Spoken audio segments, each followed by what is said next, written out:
Sesaat lagi Anda akan menyaksikan acara Dr. Inyong kerjasama Satelit TV dengan Rumah Sakit Ananda Purwokerto.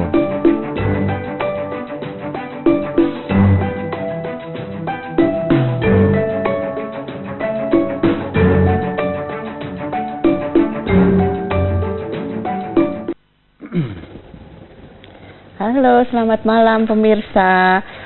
Jumpa lagi dengan kami dalam acara Dr. Inyong.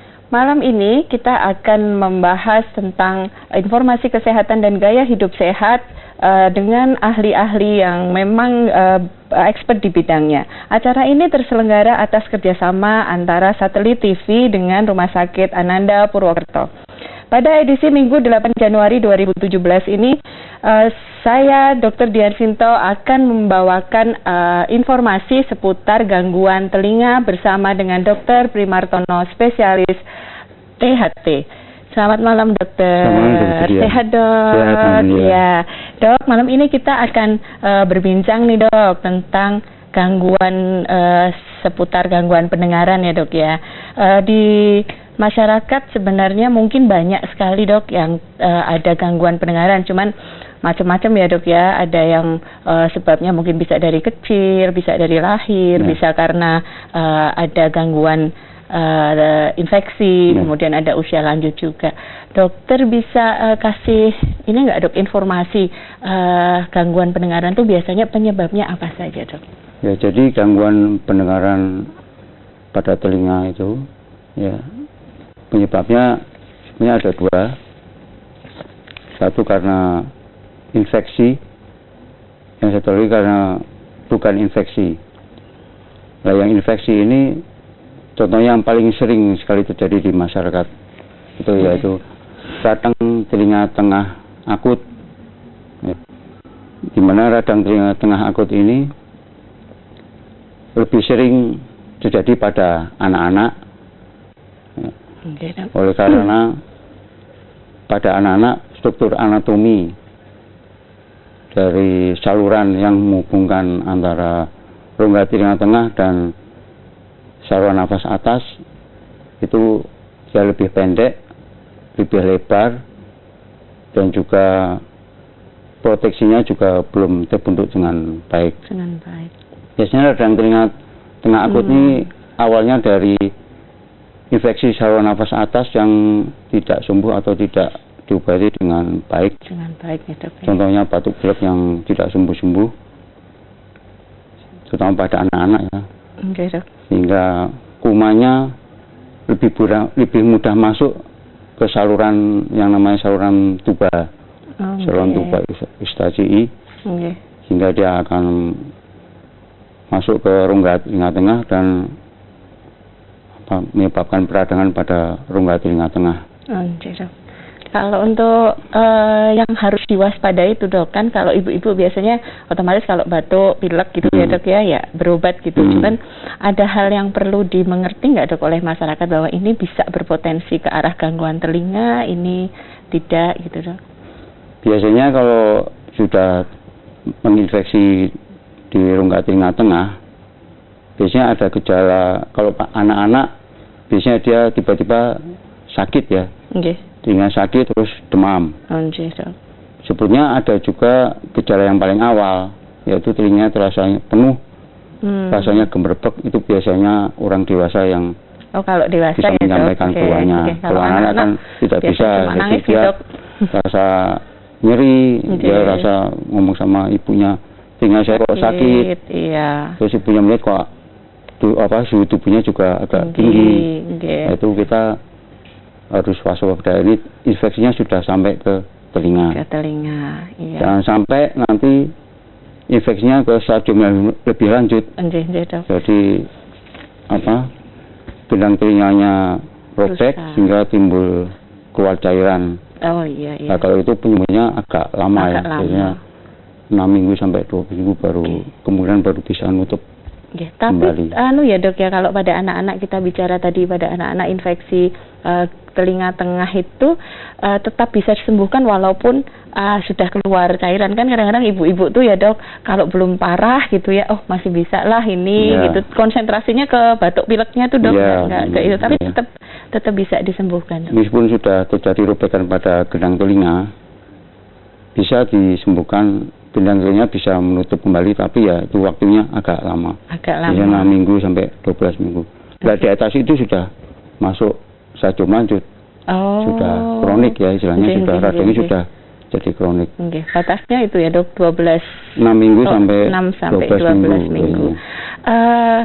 Itu kan biasanya pada anak-anak itu kembali pulih 100% nggak dok? Untuk fungsi pendengarannya. Kalau pengobatannya bagus, gendang telinga bisa menutup sempurna, bisa 100%. 100% ya dok. Asal tidak lebih dari itu tadi ya, yang 12 minggu tadi ya. Kalau 12 minggu biasanya udah permanen ya, lubangnya udah tambah besar. Terus cairannya juga berubah jadi kuning. Ya, kadang-kadang juga bau. Nah, kalau sudah bau itu lebih berat lagi. Berarti sudah ada jaring-jaring yang di dalam rongga telinga tengah yang rusak. Soalnya kayak tulang pendengarannya udah hancur ya. Jaring-jaring lain jaring patologis sudah terbentuk sehingga timbul bau yang tidak enak. Iya, mempengaruhi masa depan itu dok kalau ada gangguan pendengaran ya dok. Kalau pada dewasa dok, kalau sama saja sebagai orang dewasa mungkin kita memang merasakan sakit, tapi tidak menyangka kalau mau ke arah gangguan pendengaran dok. Kalau orang dewasa biasanya kumanya agak sulit ya masuk ke dalam saluran tuba itu, karena orang dewasa saluran tubanya dia lebih memanjang, lebih berkelok-kelok ya, dan di situ juga terbentuk proteksi ya, berupa rambut-rambut ketar, jadi itu untuk menyapu kuman-kuman keluar. Tapi bukan berarti orang dewasa tidak bisa terkena gangguan itu radang telinga tengah ya. Kalau dia daya tahan tubuhnya menurun dan kumannya lebih ganas atau virulen, bisa timbul infeksi di radang telinga tengah. Iya, jadi ya tetap saja ya dok, dewasa juga harus setiap kali ada rasa tidak enak di dalam telinga, alangkah baiknya kalau langsung memeriksakan ke THT. Jadi anak dan dewasa itu potensinya sebenarnya sama saja, cuman lebih sering pada anak-anak, lebih rentan anak-anak itu ya. Kumannya itu tadi ya dok ya, yang mungkin berbeda gitu. Dokter, nanti setelah ini ada iklan dok, nanti kita akan sambung lagi ya dok ya. Iya.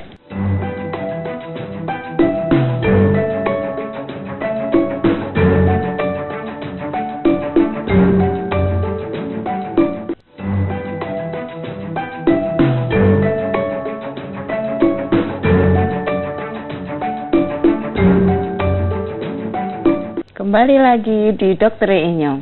Dok, kita lanjut ya dok ya. Tadi kan kita bicara masalah infeksi dok.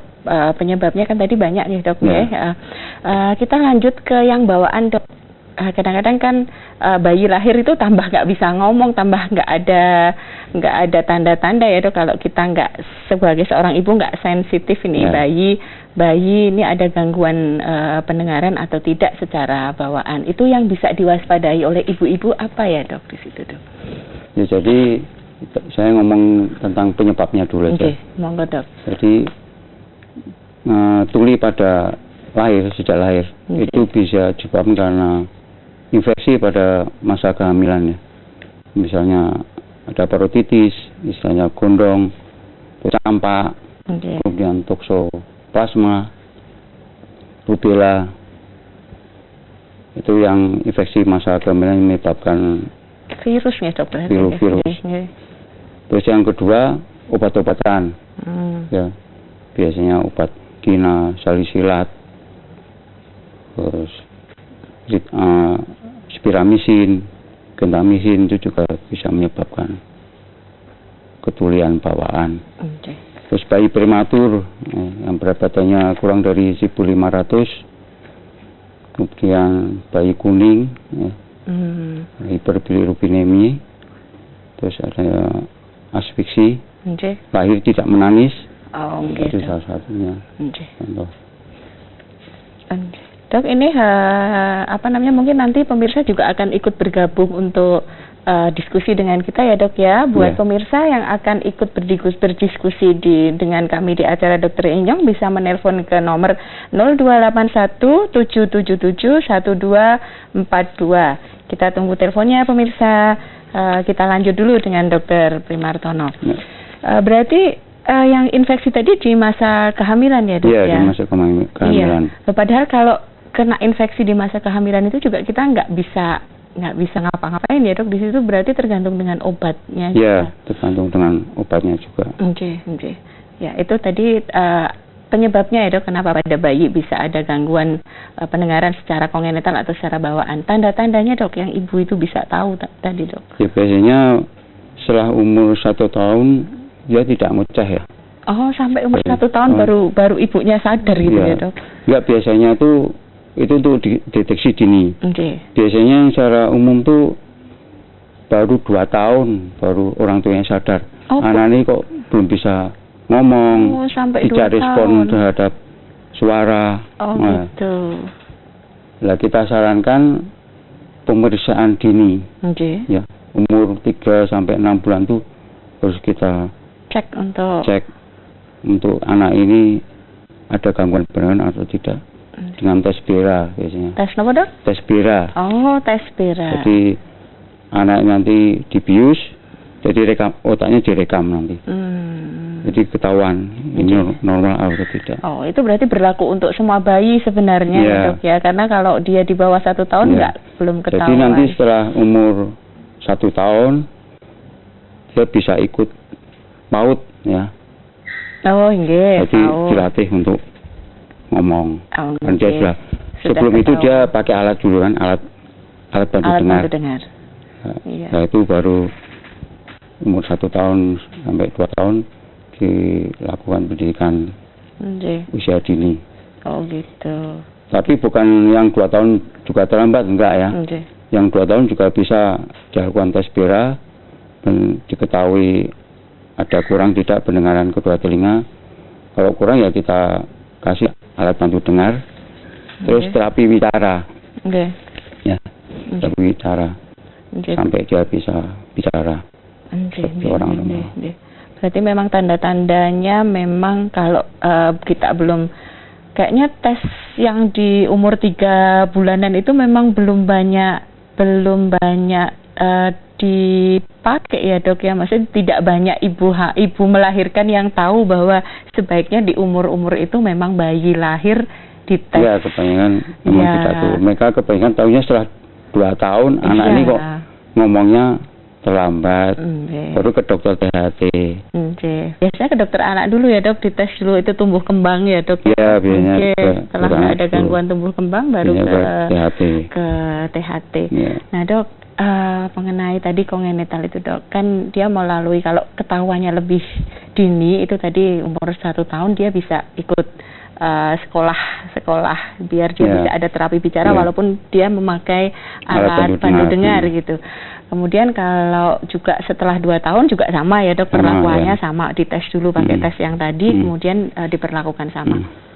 Tapi bisa pulih nggak dok kalau karena misalnya kalau ibunya yang kena virus tadi selama kehamilan minum obat gitu, bisa pulih atau tidak dok? Selamanya seumur hidup dia harus pakai alat itu. Oh Ya. gitu. Itu tidak bisa kembali normal lagi ya. Tidak bisa kembali normal Iya. ya dok. Iya. Dan lagi selain alternatif lain, selain memakai alat bantu dengar, Oke. ini ada lagi teknologi yang lebih maju Oke. lagi Kenapa, Dok? dengan penanaman namanya implan kohlea. Jadi kohlea itu artinya bahasanya rumah siput. Rumah. Jadi di rumah siputnya ditanamkan implan, ya. Iya. Implan itu suatu seperti reseptor Iya. untuk menangkap suara. Oh gitu ya. Cuma biayanya juga mahal. Mahal. Di Ya, mahal Indonesia sekali. bisa dok? Bisa. Oh bisa. Di Ciptomang semua yang bisa Oh, mengerjakan. sudah bisa ya. Di Karyadi juga bisa. Oke. Ada yang sudah bisa juga. Iya, Nah. iya. Kalau memakai implan tadi pulih ya dok? Atau tetap Dan implannya harus tetap pakai itu Nggih. seumur hidup. Nggih, seumur Tapi hidup. bisa dengar dia. Nggih, pendengarannya juga bisa normal. Ya, seperti pakai alat bantu dengar. Nggih, Cuma nggak ini kan teriak. tidak kelihatan. Iya, nggak kelihatan. Kadang kan ya, Dok. malu kan. Iya. Sekarang pakai alat bantu dengar malu. Iya. Tapi kalau pakai kacamata nggak malu malah. Iya, padahal sama ya dok ya. Iya, Iya, gangguan pendengaran dan penglihatan. Iya, cuma ya, Dok. malunya tuh yang pakai alat bantu dengar malu kan. Iya. Kadang ada yang nggak mau pakai. Iya, padahal Kadang ada mengganggu. pepatah lebih baik nggak dengar daripada buta. Oh gitu ya dok ya. Padahal ya sama saja dok. Sama saja. Ya. Iya. Kemudian hal-hal lain yang untuk gangguan pendengaran secara bawaan tadi sudah ya dok ya. Kalau ini kan bayi dok. Dok sebentar ya dok ya. Ada telepon masuk. Kita sambut dulu nih dok penanya pertama. Halo. Halo, selamat malam Bapak. Assalamualaikum. Waalaikumsalam. Dengan Bapak siapa? Halo. Dengan Iqbal, Purbalingga. Oh iya, Bapak Iqbal. Monggo Pak Iqbal, ada yang mau Ini aku mau disampaikan? menanyakan. Ini kalau di tempat udara yang dingin, mungkin aku lewat kemana ke tempat dingin daerah Wonosobo, kalau ke Semarang, kalau di tempat namanya lebih tinggi lah, udaranya dingin. Ini telinga terasa kayak kemasukan bunyi itu tung gitu dok. Gimana dok ini? Apa penyebabnya? Harus kontrol atau bagaimana ini dok? Terima kasih dokter. Sama-sama. Waalaikumsalam. Ini Pak Iqbal dari Purbalingga dok. Menanyakan kalau beliau melewati atau berada di daerah dingin tiba-tiba telinganya seperti tersumbat atau ada bunyi yang lain gitu dok. Gimana dok? Ya, jadi begini Pak Iqbal. Itu karena adanya perbedaan tekanan udara ya. Karena biasanya kalau kita berpergian ke dataran tinggi atau naik pesawat itu ada perbedaan tekanan udara antara rongga hidung sama di dalam rongga telinga tengah. Biasanya orang-orang yang menderita alergi ya, yang sering mengalami gangguan itu. Jadi orang yang menderita alergi terjadi penyumbatan pada saluran yang hubungan antara hidung sama rongga telinga tengah, sehingga terjadi sumbatan jika ada perbedaan tekanan udara antara yang di rongga telinga tengah dengan yang di rongga hidung.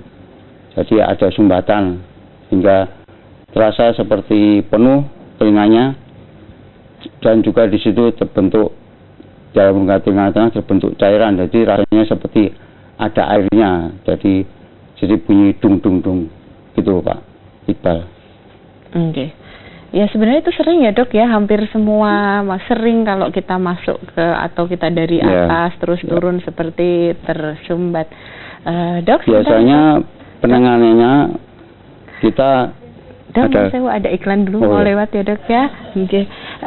Tetap di Dokter Inyong.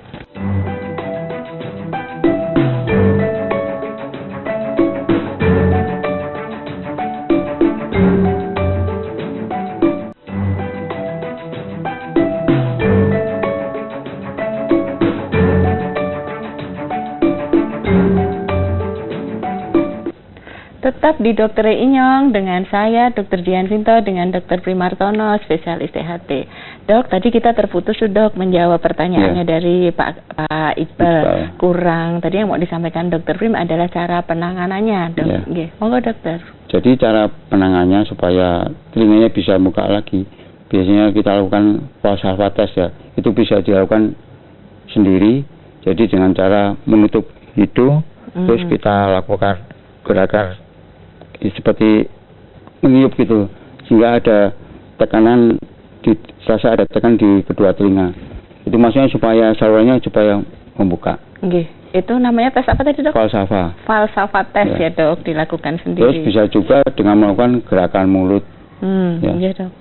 Biasanya kalau kita naik pesawat, kan dikasih permen ya. Itu maksudnya supaya ada gerakan mulut, jadi supaya ada keseimbangan antara tekanan di dalam sama di luar. Dok, berarti tutup hidung, kemudian kita tiup hidungnya itu, Dok. Kita gerakan supaya seperti meniup gini.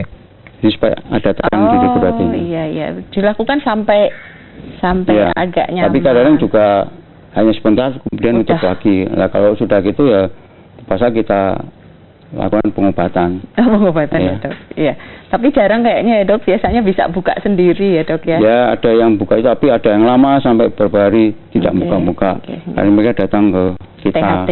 Ya. Yang kedua, cara yang paling mudah adalah gerakan seperti mengunyah ya, Dok ya, seperti mengunyah atau menguap ya. Mengunyah atau menguap permen. Osium tubanya supaya dia buka, pintu tubanya dia supaya buka. Iya. Itu sesuatu hal yang mudah sebenarnya, Dok, tapi tidak semua orang tahu. Kadang-kadang memang telinga kalau turun di daerah dingin tiba-tiba seperti berkurang. Itu juga masuk penyakit telinga yang bukan infeksi karena alergi. Biasanya kebanyakan orang yang menderita penyakit alergi, hidung tersumbat hingga efeknya ke telinga juga. Iya. Kita sambil menunggu dari pemirsa lagi ya, barangkali ada pemirsa yang ingin bergabung lagi dengan kita, telepon ke 0281-777-1242. Sambil menunggu kita diskusi lagi masalah yang lain, Dok, tentang gangguan pendengaran. Itu yang tadi disebutkan juga mungkin karena trauma, Dok. Karena trauma atau benturan. Gimana, Dok, itu penjelasannya, Dok? Ya, trauma yang sering menyebabkan gangguan pendengaran itu trauma akustik ya, artinya akustik suara yang bising. Misalnya kita melihat konser terlalu dekat dengan speaker pengeras suaranya juga bisa menyebabkan gangguan pendengaran. Terus pemakaian iPod ya, itu juga bisa menyebabkan gangguan pendengaran. Sebaiknya disarankan penggunaan iPod yang ada volumenya ya, jadi bisa diatur volumenya supaya jangan terlalu keras. Dan juga lebih baik disarankan untuk memberikan istirahat kurang lebih 1 jam. Jadi kalau lebih dari 1 jam pakai terus itu juga bisa menyebabkan gangguan. Nah, gangguan itu karena adanya reseptor di rumah siput. Ya, reseptor di rumah siput dia seperti rambut getar. Di rumah siput itu kan ada rambut getarnya. Itu dia kalau dia terpapar suara yang terus-menerus dia akan mudah lelah. Jadi gerakannya jadi kurang bagus ya, kurang adekuat. Itu yang menyebabkan respon penerimaan suaranya jadi berkurang. Dokter, kalau untuk yang penggunaan iPhone itu ya, Dok, ya, kebanyakan sekarang itu kan ketika seseorang bekerja harus menggunakan suara atau musik agar tidak saling mengganggu, memang akhirnya penggunaan alat itu lebih nyaman buat para pengguna gadget ya, Dok ya, atau memang orang-orang yang bekerja dengan komputer itu memang lebih nyaman. Seperti tadi, Dok, kalau orang membaca itu kan memang harus ada jarak pandang yang tadi kita bicara tentang lebih baik pakai kacamata daripada nggak bisa mendengar tadi ya, Dok. Padahal lebih penting juga itu pendengaran. Nah, cara merawat pendengaran itu ya bagi orang-orang yang memang mau tidak mau harus menggunakan itu, Dok, dalam keseharian mereka beraktivitas. Itu tadi saya katakan gunakan iPod yang ada volumenya. Ya. Jadi jangan lebih dari 80 desibel. Ya. Suara yang didengar manusia itu yang ideal itu 50 desibel. Itu yang paling bagus, tidak menimbulkan gangguan pada saraf-saraf di telinga dalam. Jadi 50. Di atas itu sudah terjadi gangguan. Biasanya awalnya tuh gangguan pada telinga itu awalnya ada suara yang berdenging ya. Suara berdenging terus menerus, lama-lama pendengaran jadi berkurang. Jadi tambah jadi tuli. Dok, kalau tadi 50 desibel itu, Dok, kalau untuk orang awam, Dok, itu seperti apa, Dok? Nyamannya itu yang tidak menimbulkan? Ya, tidak menimbulkan bising di telinga, tidak menimbulkan rasa sakit di telinga. Itu yang nyaman, yang enak. Padahal anak muda itu enak kira-kira aja 50 desibel. Lah ya, Dok ya. Anak muda itu enaknya kita dengan mereka beda ya, Dok ya. Beda, di telinga itu kadang-kadang berbeda gitu. Dok, lanjut untuk tanda gejala tadi Dok sudah disebutkan sama Dokter Prim sedikit tentang kalau orang-orang yang terkena trauma suara yang terlalu bising itu untuk mereka lebih waspada bahwa oh ya saya sudah mulai nih ada gangguan telinga. Itu apa saja tadi Dok? Selain pusing, sakit, terus ada bunyi di telinga namanya tinnitus ya. Ada suara berdenging gitu. Ya. Iya.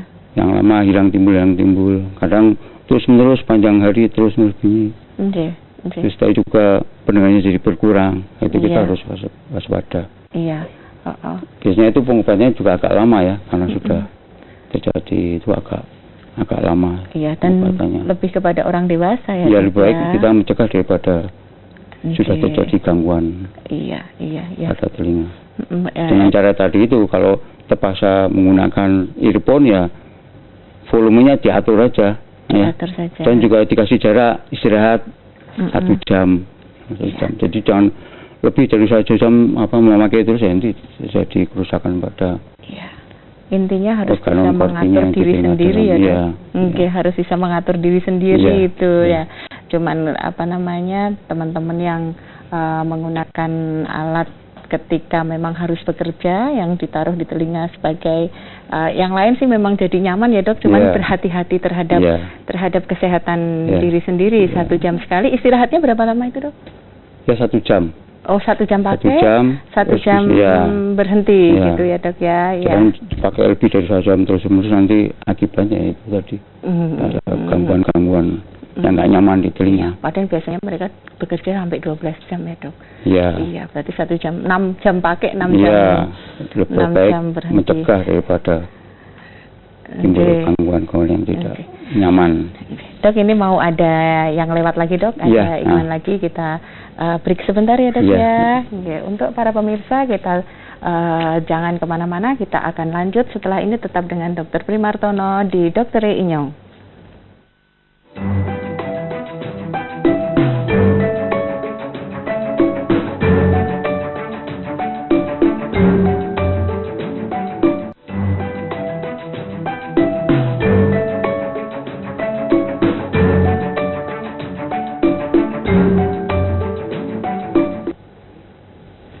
Ya, tetap bersama kami Dr. Jian Sinto dengan Dr. Primartono, spesialis THT. Dok, kita lanjut ya Dok ya.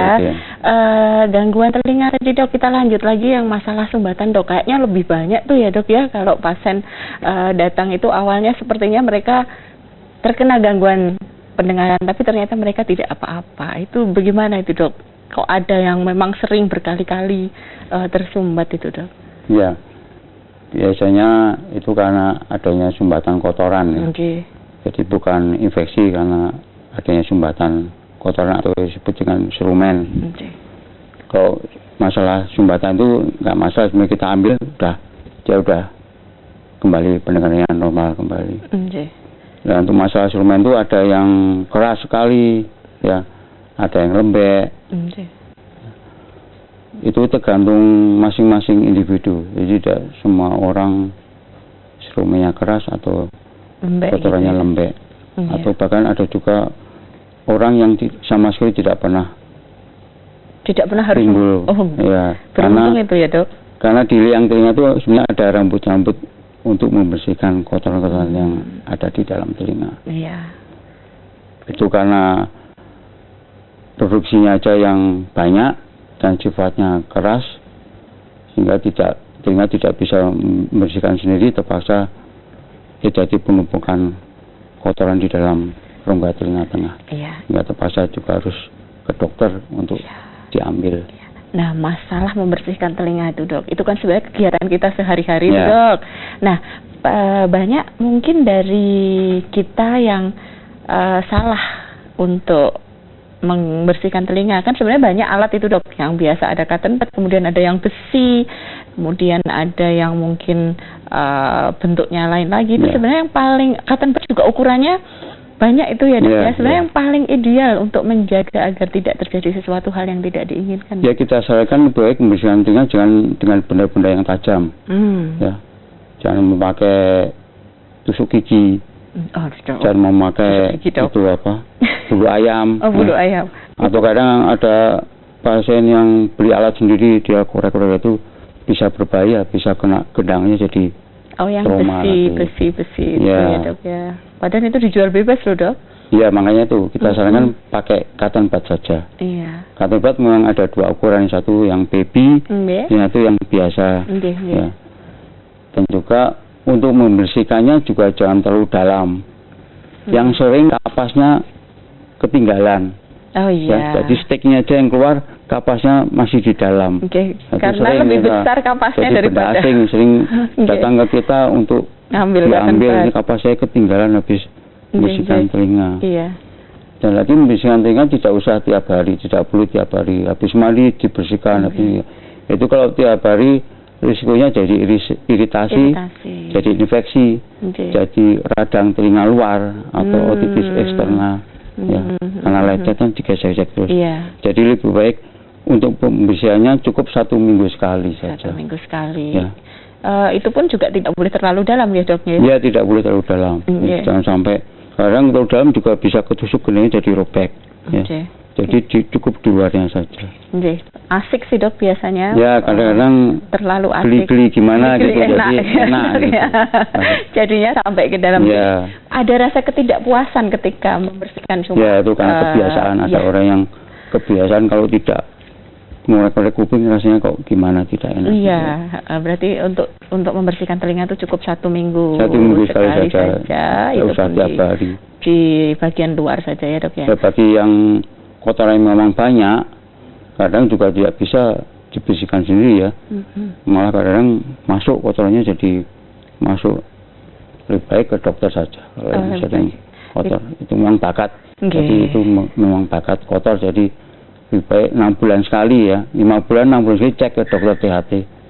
Itu untuk yang punya bakat ya dok. Yang untuk yang sering kotor biasanya. Kalau yang ini dok, kalau sekedar untuk cek kesehatan saja dok, maksudnya itu kan tadi yang kita sadar kita sering ada sumbatan, jadi kita 6 bulan sekali nih ke dokter ya, 5-6 bulan sekali dibersihkan sehingga tidak sampai menimbulkan gangguan pendengaran. Tapi bagi yang baik-baik saja dok, bagi yang baik-baik saja itu kan juga sebaiknya mungkin tetap melakukan cek pada telinga baik-baik saja, dalam artian serumannya produksinya tidak banyak gitu, cuman dia memang tadi mungkin penggunaan alat-alat bekerjanya memang harus di telinga dan bekerja di lingkungan yang bising, sebaiknya cek ke dokter. Ada nggak dok cek yang untuk orang yang tampak sehat, tampak tidak ada gangguan, mendeteksi sebenarnya yang bersangkutan ada gangguan, ada nggak dok ceknya?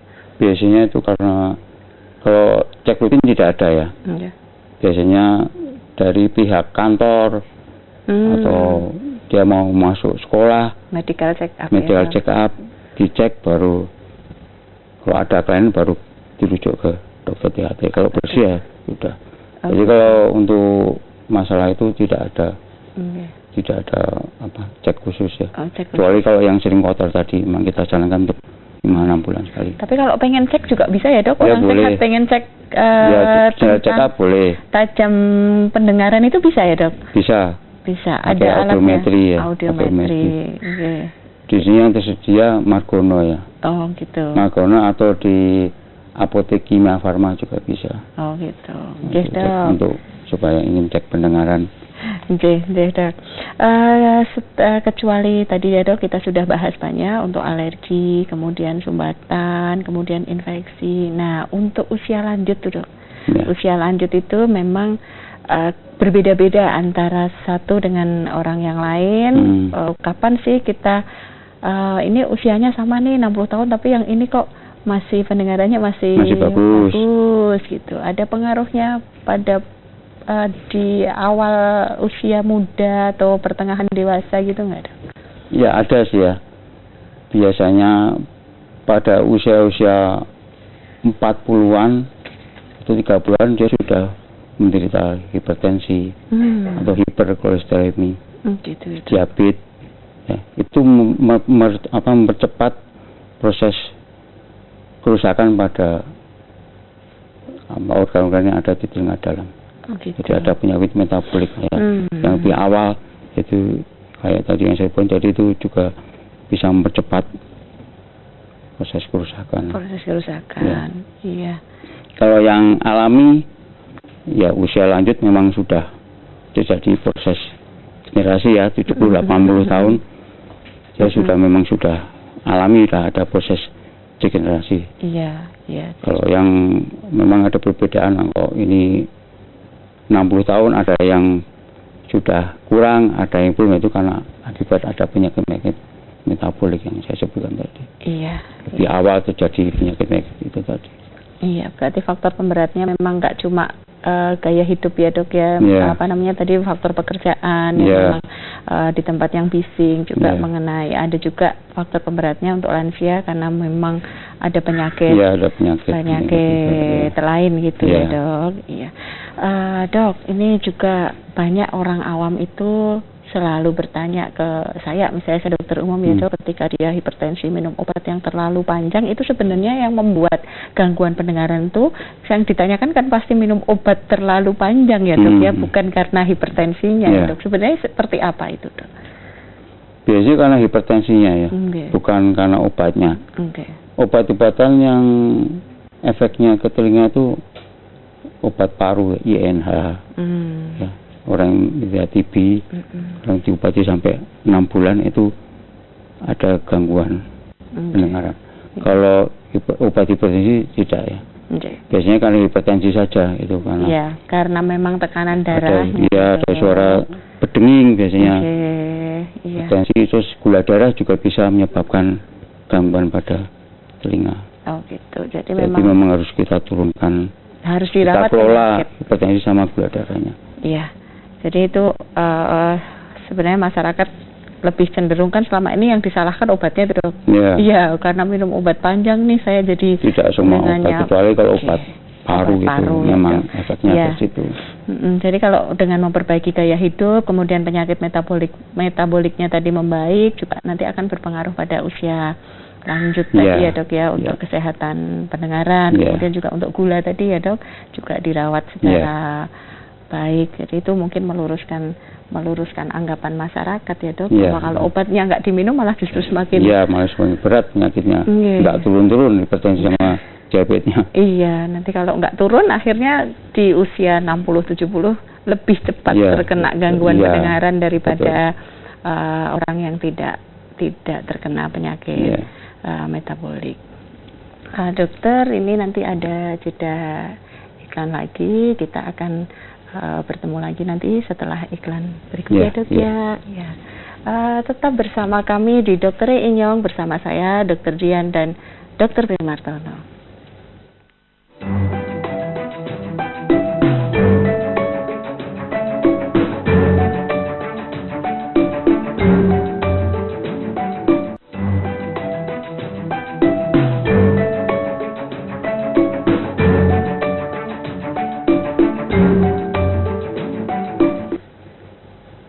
Kembali lagi bersama saya Dr. Dian Sinto di Dokter Inyong. Masih tetap bersama Dr. Primartono, spesialis THT. Dok, kita ke penanganan tadi ya dok ya. Setelah sekian panjang itu tadi kan gejala ya dok ya, kemudian pencegahan. Penanganannya dok ketika tadi yang kita pertama tadi dok, yang kalau sudah terlanjur berlubang itu dok. Kalau sudah terlanjur berlubang dan tidak bisa menutup lagi lebih dari 6 minggu, 12 minggu, berarti infeksinya sudah menjadi kronik. Lubangnya biasanya sudah bertambah besar. Kemungkinan menutup sudah tidak bisa lagi. Satunya jalan supaya tidak ada kuman dari luar yang masuk atau kotoran dari luar yang masuk, karena gendang telinga itu di samping sebagai pengantar suara, juga sebagai pelindung organ di dalam rongga telinga tengah. Biasanya kita lakukan penambalan yang namanya timpanoplasti. Jadi organnya kita ambilkan dari ini pembungkus otot di otot telinga belakang. Organnya sendiri, organnya si pasien itu ya? Yang kita tempelkan di dalam liang telinga, dalam gendang telinga lubang sampai betul-betul rapat. Biasanya itu juga akan perbaiki pendengaran juga. Di samping untuk melindungi benda-benda asing dari luar yang masuk, dia juga akan perbaiki gangguan pendengarannya. Walaupun nggak sampai 100% ya dok? Ya, nggak bisa normal ya, karena itu kan bintang-bintang buatan ya, buatan bukan manusia yang asli. Ya dok. Tapi kan lumayan lah pendengarannya jadi agak jelas sedikit. Iya. Perbedaan dengan implan tadi dok, implan koklea tadi dok? Bahwa implan kan untuk itu yang untuk bayi-bayi. Oh, untuk bayi. Untuk bayi. Kalau ini untuk anak-anak atau yang karena infeksi tadi ya dok? Biasanya ya karena infeksi, biasanya orang-orang dewasa ya, yang minta supaya ditutup biasanya untuk syarat pendidikan. Oh gitu, karena memang harus diperiksa. Itu memang harus normal ya. Ya dok, sebentar ya dok. Ada telepon ini dok. Halo. Dari luar. Halo. Halo. Halo, dengan Bapak siapa? Dengan Bapak Suyat. Oh nggih, monggo. Pak Suyat, langsung saja ke Dokter Primartono, Bapak Suyat. Iya, jadi gini Bu Dokter. Apa kalau bangun tidur kok telinga yang kanan kadang pendengarannya kurang, ya itu gejala apa ya Bu kira-kira ya? Oke. Terus bagaimana penanganannya itu Bu yang bisa dilakukan? Telinga kanan bangun tidur. Ada lagi Pak Suyat? Iya, paling itu saja Bu. Ya sudah berapa lama ini Pak Suyat? Jadi, iya kalau bangun tidur kayak telinga sebelah kanan ditutupin itu loh, jadi nggak dengar. Ya sudah berapa lama gejala ini dirasakan Pak Suyat? Itu sudah kira-kira sudah 3 tahun Bu. Oh sudah 3 tahun. Iya, karena saya kadang bekerja itu kan menggunakan headset. Iya. Usia berapa ya Pak Suyat? Usianya 42. 42 tahun. Iya. Oke, langsung saja ke Dokter Prim ya. Dokter Prim ya, ini ada dari Pak Suyat, sudah 3 tahun terakhir beliau merasakan kalau bangun telinga kanan terasa berkurang ya Pak, ada pendengarannya dan itu beliau usianya tadi 42 tahun gitu dok. Bisa ada ini dok buat Pak Suyat? Itu tadi cuma bangun tidur saja. Iya, cuma bangun tidur setelah saja. Itu enak lagi. Enak lagi. Iya. Ya mungkin itu pengaruh apa? Cuaca aja ya. Iya. Pengaruh dingin, mungkin dia ada alergi atau apa. Oh iya. Ya, jadi sama kayak yang Pak Iqbal tadi ya dok ya. Kalau misalnya dia seterusnya enggak hanya bangun tidur aja, terusnya dia terasa tersumbat, ya mungkin karena jadi disebutkan dia selalu memakai headset iya. Kalau dia cuma pagi hari saja, untuk siangnya dia normal lagi, tapi mungkin ada. Tadi pertanyaannya adalah ketika bangun tidur dok. Ketika bangun tidur berarti mungkin kan setelah beraktivitas pendengarannya kembali lagi. Berarti jawabannya lebih kepada alergi ya dok. Ya, sama seperti alergi, ya. Sama seperti Pak Iqbal tadi. Penanganannya juga sama dok. Sama. Untuk mempercepat kembalinya pendengaran. Tadi bahasa apa sama gerakan mulut tadi. Iya.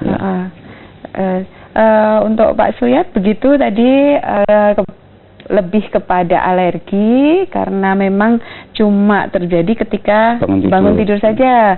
Jadi penanganannya sama dengan yang tadi, pakai falsafah tes ya dok, menutup hidung kemudian meniup atau gerakan seperti mengunyah. Iya, mengunyah. Iya.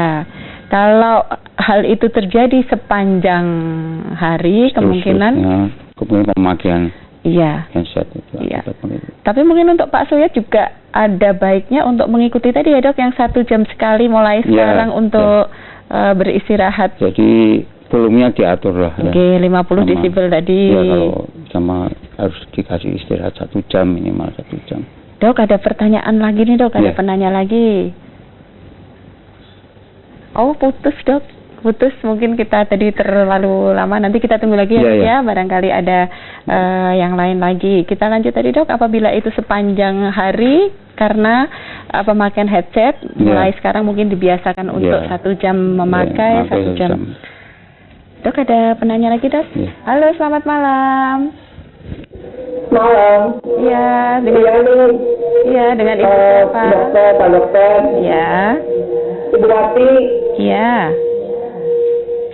Bu Wati di mana Ibu? Mau tanya dok. Jadi rumusan. Ya, monggo langsung saja Ibu. Mau tanya nih dok, telinga saya yang kiri kok berdenging. Berdenging. Berdenging gitu Pak Dokter. Sudah berapa lama? Oke, berdengingnya pada saat apa Ibu? Pagi, siang, sore, atau sepanjang hari? Tiap hari aja. Oke, sudah berapa lama Bu? Mau hampir seminggu lah. 1 minggu. Ibu habis bepergian? Enggak. Oh tidak. Mungkin karena saya sering ngajak senam kali ya Bu ya Pak Dokter ya. Senam. Ya. Pendengarannya normal nggak? Iya. Iya, kalau sedang tidak senam atau tidak apa itu pendengarannya normal Bu. Ibu mendengarkan normal nggak walaupun ada suara berdenging? Normal. Normal. Cuman kalau lagi sepi kedengar gitu bunyi dengarnya. Oh Ada iya. hipertensi nggak? Ada hipertensi. Ibu ada penyakit lain yang memang mengharuskan Ibu minum obat terus seperti tadi disebutkan Dokter Prim, misalnya Enggak, hipertensi? saya nggak pernah minum obat. Ya, ada hipertensi Bu? Nggak ada. Penyakit gula? Nggak ada Dok. Oh iya, nggak ada Dokter. Nggak ada. Iya. Terima kasih Bu Wati. Iya. Makasih ya Dok. Iya, sama-sama. Dokter Primartono, Bu Wati dari Bobosan, telinga kiri berdenging sudah 1 minggu. Beliau tidak ada berdengingnya sepanjang hari ya Dok ya. Kemudian beliau tidak ada penyakit penyerta seperti hipertensi dan diabetes. Tapi beliau sering senam Dok. Senam itu suaranya Dok keras juga. Nggih, untuk dokter. Ya itu juga bisa disebabkan karena suara itu ya. Oke. Jadi ya, kemudian juga disebabkan karena suara yang terlalu keras. Iya. Pada waktu ibu siapa tadi? Bu Wati. Bu Wati mengikuti senam. Nggih. Atau juga bisa ada kotoran sedikit yang nempel di gendang telinga. Itu juga bisa menyebabkan bunyi-bunyi. Oh gitu ya Dok ya. Ya kita sarankan supaya periksa saja ke dokter PAD, mungkin bisa dicek Oke. ada apa di dalam liang telinga, apa ada kotoran sedikit atau memang akibat suara-suara yang keras pada waktu senam. Iya. Tapi kalau suara-suara keras biasanya pendengarannya agak terganggu ya. Atau mungkin ini karena mungkin baru gejala awal saja. Kalau sepi Dok, tadi beliau bilang kalau sepi terdengar suara nging gitu berdenging. Ya kalau sepi biasanya memang tambah keras ya. Oke, tambah. Malam tambah keras. Kalau di tempat suara ramai biasanya suara berdengingnya tutup dengan suara-suara yang dari luar. Jadi tidak begitu keras. Iya. Berarti ini juga bisa merupakan salah satu gejala awal untuk ada gangguan pendengaran. Ya, masalah penyebabnya apa itu bisa ditentukan pada saat periksa ya Dok ya. Iya. Kemudian dokter ini tidak terasa nih Dok, kita sudah 1 jam Dok berbincang mengenai gangguan pendengaran. Ini bisa saya simpulkan tadi ya Dok ya, bahwa gangguan pendengaran itu bisa dialami oleh bayi baru lahir sampai lansia Dok. Kemudian penyebabnya juga banyak, bisa karena penyakit infeksi, bisa karena bawaan, bisa karena sumbatan, bisa karena traumanya itu trauma suara yang keras ya Dok ya gitu. Jadi kemudian tanda dan gejalanya tadi bisa berdenging, kemudian pelan-pelan ada gangguan pendengaran gitu. Terus bisa juga ada diobati ya Dok ya. Tadi sebenarnya diatasi ya Dok, ada pakai implan, kemudian ada pakai apa tadi Dok yang pakai kulitnya sendiri dimasukkan membran timpaninya, timpanoplasti. Kemudian yang lazim digunakan adalah menggunakan alat bantu dengar gitu. Kemudian alangkah baiknya kalau kita waspada terhadap gejala, tanda dan gejala untuk gangguan pendengaran dokter. Terima kasih Dokter Primartono atas kehadirannya di studio Satelit TV. Kapan-kapan kita bisa ketemu lagi ya Dok ya. Oke. Para pemirsa Satelit TV, tidak terasa sudah 1 jam kita bertemu dan berbincang dengan Dokter Primartono untuk masalah gangguan pendengaran.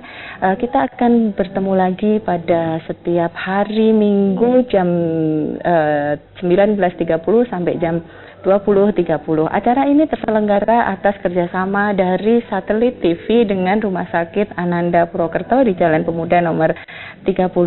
Setiap hari Minggu kita akan membahas informasi kesehatan dan gaya hidup sehat yang akan dibawakan oleh dokter-dokter spesialis Rumah Sakit Ananda yang ahli di bidangnya. Terima kasih, selamat malam dan sehat selalu.